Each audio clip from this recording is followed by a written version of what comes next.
ಸ್ವಯಂ ಪಾಕ ಅಭಿಮಾನಿಗಳಿಗೆ ಸ್ವಾಗತ. ಇವತ್ತು ನಾವು ಮಾವಿನಕಾಯಿ ಚಿತ್ರಾನ್ನನ ಹೇಗೆ ಮಾಡೋದು ಅಂತ ನೋಡೋಣ. ಮಾವಿನಕಾಯಿ ಚಿತ್ರಾನ್ನಕ್ಕೆ ಬೇಕಾಗಿರುವಂಥ ಸಾಮಗ್ರಿಗಳು: ಒಂದು ಮೀಡಿಯಂ ಸೈಜಿನ ಮಾವಿನಕಾಯಿ, ಇದನ್ನು ನೀವು ತುರಿದು ಬೇಕಾದ್ರೂ ಇಟ್ಕೊಳ್ಳಿ, ಇಲ್ಲ ಸಣ್ಣದಾಗಿ ಹೋಲ್ಡ್ ಮಾಡಿಕೊಂಡು ಗ್ರೈಂಡ್ ಮಾಡಿಕೊಂಡ್ರೂ ಆಗುತ್ತೆ. 2.5 3 ಟೇಬಲ್ ಸ್ಪೂನ್ ಅಷ್ಟು ಎಣ್ಣೆ, ಸ್ವಲ್ಪ ಇಂಗು, ಅರ್ಧ ಟೇಬಲ್ ಸ್ಪೂನ್ ಕಡಲೆಬೇಳೆ, 1 ಟೇಬಲ್ ಸ್ಪೂನ್ ಉದ್ದಿನಬೇಳೆ, 1 ಟೀ ಸ್ಪೂನ್ ಸಾಸಿವೆ, ಸುಮಾರಾಗಿ 1/4 ಕಪ್ನಷ್ಟು ಕಡಲೆಕಾಯಿ, 15 20 ಕರಿಬೇವಿನ ಎಲೆ, ಮತ್ತು ತಿರುವುದಕ್ಕೆ ಅರ್ಧ ಕಪ್ನಷ್ಟು ತೆಂಗಿನಕಾಯಿ ತುರಿ, 1 ಟೀ ಸ್ಪೂನಷ್ಟು ಸಾಸಿವೆ, ಸುಮಾರಾಗಿ 4 8 ಹಸಿರು ಮೆಣಸಿನ್ಕಾಯಿ. ಇದನ್ನು ನೀವು ನಿಮ್ಮ ಖಾರಕ್ಕೆ ಅನುಗುಣವಾಗಿ ಹಾಕ್ಕೊಳ್ಳಿ. ಸ್ವಲ್ಪ ಕೊತ್ತಂಬರಿ ಸೊಪ್ಪು, 1/8 ಟೀ ಸ್ಪೂನ್ ಅರಿಶಿನ, ಅರ್ಧ ಟೀ ಸ್ಪೂನ್ ಮೆಂತ್ಯ, ಇದನ್ನು ಡ್ರೈ ರೋಸ್ಟ್ ಮಾಡಿ ಹಾಕ್ಕೋಬೇಕು, 2 ಟೀ ಸ್ಪೂನಷ್ಟು ಉಪ್ಪು. ಮಾವಿನಕಾಯಿ ಎಷ್ಟು ಹುಳಿ ಇರುತ್ತೋ ಅದ್ರ ಮೇಲೆ ನಾವು ಬೆಲ್ಲ ಮತ್ತು ಹುಣಸೆ ಹಣ್ಣನ್ನು ಕ್ವಾಂಟಿಟಿನ ಹಾಕ್ಕೊಳ್ಳೋದು. ಸೊ ಅದನ್ನು ನೋಡಿ ನೀವು ತಿರುವಕ್ಕೆ ಎಷ್ಟು ಬೇಕೋ ಅಷ್ಟು ಹಾಕ್ಕೊಳ್ಳಿ. 1 ಕಪ್ ಅಷ್ಟು ಅಕ್ಕಿಗೆ ಸುಮಾರಾಗಿ 2 ಕಪ್ನಷ್ಟು ನೀರು ಹಾಕಿ ಒಂಚೂರು ಎಣ್ಣೆ ಹಾಕಿಟ್ಟಿದ್ದೀನಿ. ಯಾಕೆಂದರೆ ಒಂದು ಸ್ವಲ್ಪ ಎಣ್ಣೆ ಹಾಕಿದ್ರೆ ಅನ್ನ ಉದುರಾಗಿ ಅನ್ನ ಕಲ್ಸೋಕ್ಕೆ ಚೆನ್ನಾಗಿರುತ್ತೆ. ಮಾಡಿದ್ದನ್ನ ಇದ್ದರೆ 2.5 3 ಕಪ್ನಷ್ಟು ಇಟ್ಕೊಳ್ಳಿ. ಬಿಸಿಯಾಗಿ ಅನ್ನ ಮಾಡಿದರೆ ಅದನ್ನು ಒಂದು ದೊಡ್ಡ ತಟ್ಟೆಗೆ ಹೀಗೆ ಹಾಕ್ಬಿಟ್ಟು ಸ್ವಲ್ಪ ಆರಕ್ಕೆ ಬಿಡಿ.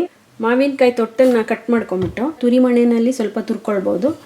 ಇಲ್ಲ ಅಂತಂದರೆ ನಾವು ಸಿಪ್ಪೆನೇನು ತೆಗಿಬೇಕಾಗಿಲ್ಲ, ಸಿಪ್ಪೆ ಸಮೇತ ಇದನ್ನು ಸಣ್ಣ ಸಣ್ಣ ಹೋಳುಗಳನ್ನು ಮಾಡ್ಕೊಂಬಿಡಿ.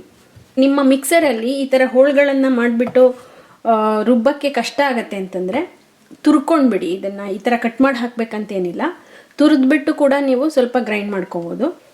ಸುಮಾರಾಗಿ ಇದು 1 ಕಪ್ನಷ್ಟು ಹೆಚ್ಚಿದ ಮಾವಿನಕಾಯಿ ಇದೆ. ಮೆಂತ್ಯನ ನಾವು ಸ್ವಲ್ಪ ಹುರ್ಕೊಳ್ಬೇಕು, ಇದು ಸ್ವಲ್ಪ ಹೊಂಬಣ್ಣ ಬರಬೇಕು ಮತ್ತು ಚಟಪಟ ಅನ್ನೋಷ್ಟು ಇದನ್ನು ಹುರ್ಕೊಳ್ಳಿ.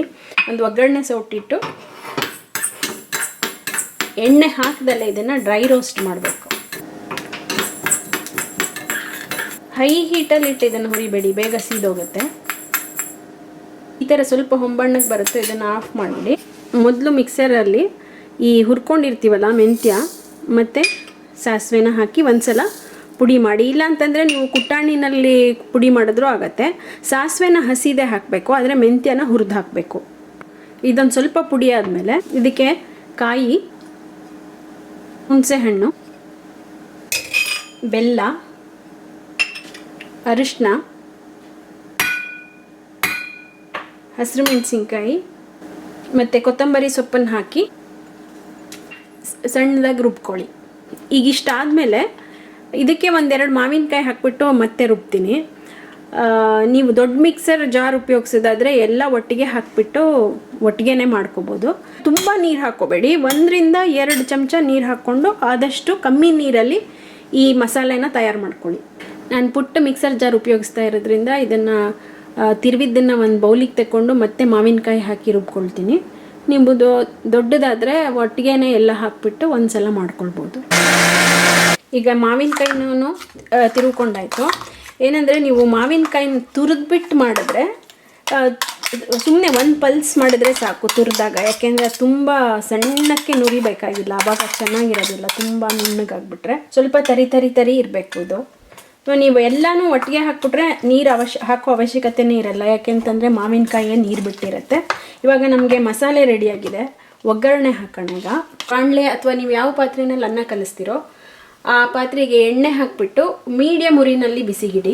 ಎಣ್ಣೆ ಬಿಸಿ ಆದಮೇಲೆ ಸಾಸಿವೆ, ಇಂಗು,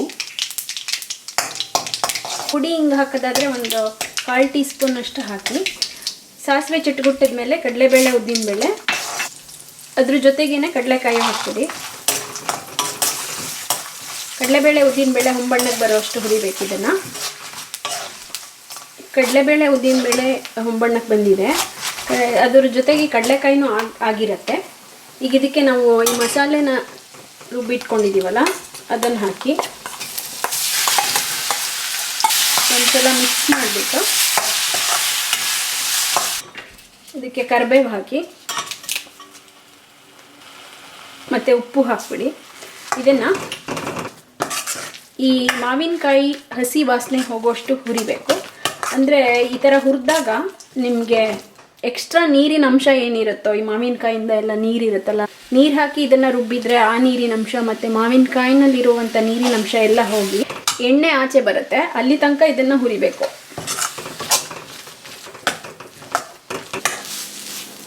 ಹಸಿ ವಾಸನೆ ಎಲ್ಲ ಹೋಗಿದೆ. ನಾನು 2.5 ಟೇಬಲ್ ಸ್ಪೂನ್ ಎಣ್ಣೆ ಹಾಕಿರೋದ್ರಿಂದ ನಿಮ್ಗೆ ಅಷ್ಟು ಎಣ್ಣೆ ಆಚೆ ಬರೋದು ಕಾಣಲ್ಲ. ಈಗ ಇದಾಗಿದೆ, ಇದು ಒಂಥರ ನೋಡಿ ಗಟ್ಟಿಯಾಗಿದೆ, ನೀರೆಲ್ಲ ಆಲ್ಮೋಸ್ಟ್ ಹಿಂಗೆ ಹೋಗಿದೆ, ಮತ್ತು ಒಂದು ಸ್ವಲ್ಪ ಮೇಲೆ ಶೈನಿಂಗ್ ಕಾಣುತ್ತೆ ನಿಮಗೆ. ನೀವು ಮಾಡ್ತಾ ಇದ್ದಾಗ ನಿಮಗೆ ಇದು ಹದ ಗೊತ್ತಾಗುತ್ತೆ ಕರೆಕ್ಟಾಗಿ.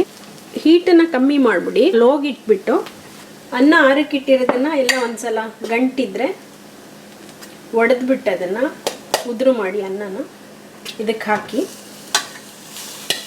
ನಾವು ಈ ಥರ ಅನ್ನ ಕಲಿಸ್ತೀವಲ್ಲ ನಮ್ಮ ಅಡುಗೆಗಳು ಅಂದರೆ ದಕ್ಷಿಣ ಭಾರತದ ಅಡುಗೆಗಳಿಗೆ ನೀವು ಬಾಸುಮತಿ ಅಕ್ಕಿನ ಉಪಯೋಗಿಸ್ಬೇಡಿ, ಸೋನಾ ಮಸೂರಿ ಅಥವಾ ಯಾವುದೇ ಒಂದು ಘಮ ಇಲ್ದಲೇ ಇರುವಂಥ ಒಂದು ಪರ್ಟಿಕ್ಯುಲರ್ ಸ್ಮೆಲ್ ಇರುತ್ತಲ್ಲ ಆ ಥರ ಇಲ್ದಲೇ ಇರುವಂಥ ಅಕ್ಕಿನ ಉಪಯೋಗಿಸಿದ್ರೇ ಚೆನ್ನಾಗಿ ಬರೋದು. ಯಾಕೆಂದರೆ ಮಾವಿನಕಾಯಿನ ತೊಗೊಂಡ್ರೆ ನಾವು ಇದಕ್ಕೆ ಮಾವಿನಕಾಯಿನ ಜೊತೆಗೆ ನಾವು ಮೆಂತ್ಯನೂ ಹಾಕಿದ್ದೀವಿ, ಆ ಮೆಂತ್ಯದ ಘಮ ಕೂಡ ನಮಗೆ ಬರಬೇಕು. ಆದರೆ ನೀವು ಬಾಸ್ಮತಿ ಹಾಕ್ಬಿಟ್ರೆ ಬಾಸ್ಮತಿ ಸ್ಮೆಲ್ಲೇ ಜೋರಾಗಿರುತ್ತೆ. ಈಗ ಈ ಥರ ಎಲ್ಲ ಮಿಕ್ಸ್ ಮಾಡಿದ್ಮೇಲೆ ಇದನ್ನು ಮುಚ್ಚಿಬಿಟ್ಟು ಸುಮಾರು ಒಂದು 5 ನಿಮಿಷ ಸಣ್ಣ ಉರಿನಲ್ಲಿ ಹಾಗೆ ಬಿಟ್ಬಿಡಿ ಇದನ್ನು. ಈಗ ಇದು ಒಂದು 5 ನಿಮಿಷದಿಂದ ಸಣ್ಣ ಉರಿನಲ್ಲಿದೆ. ಮುಚ್ಚಳನ್ನು ತೆಗೆದುಬಿಟ್ಟು ಒಂದು ಸಲ ಮಿಕ್ಸ್ ಮಾಡಿಬಿಡಿ, ಮತ್ತು ಇದನ್ನು ಆಫ್ ಮಾಡಿಬಿಟ್ಟು ಮೇಲ್ಗಡೆ ಸ್ವಲ್ಪ ಕೊತ್ತಂಬರಿ ಸೊಪ್ಪನ್ನು ಉದುರಿಸಿದ್ರೆ ರುಚಿಯಾದ ಮಾವಿನಕಾಯಿ ಅನ್ನ ರೆಡಿ. ಮಾವಿನಕಾಯಿನ ಉಪಯೋಗಿಸ್ಬಿಟ್ಟು ತರತರಾವರಿ ಅಡುಗೆಗಳನ್ನು ಮಾಡ್ಕೋಬೋದು. ಗೊಜ್ಜು, ಸಾರು, ಮತ್ತು ತೊಕ್ಕು, ಹಾಗೆಯೇ ಉಪ್ಪಿನಕಾಯಿ, ಈ ಥರ ಬೇರೆ ಬೇರೆ ಅಡುಗೆಗಳನ್ನು ನೀವು ಮಾಡ್ಕೋಬೋದು. ಅದರಲ್ಲಿ ಒಂದಾದ ಮಾವಿನಕಾಯಿ ಚಿತ್ರಾನ್ನ ಹೇಗೆ ಮಾಡೋದು ಅಂತ ಗೊತ್ತಾಯ್ತಲ್ಲ. ನೀವು ಕೂಡ ಇದನ್ನು ಮಾಡಿ ನೋಡಿ ನಿಮ್ಮ ಅಭಿಪ್ರಾಯನ ಖಂಡಿತ ತಿಳಿಸಿ.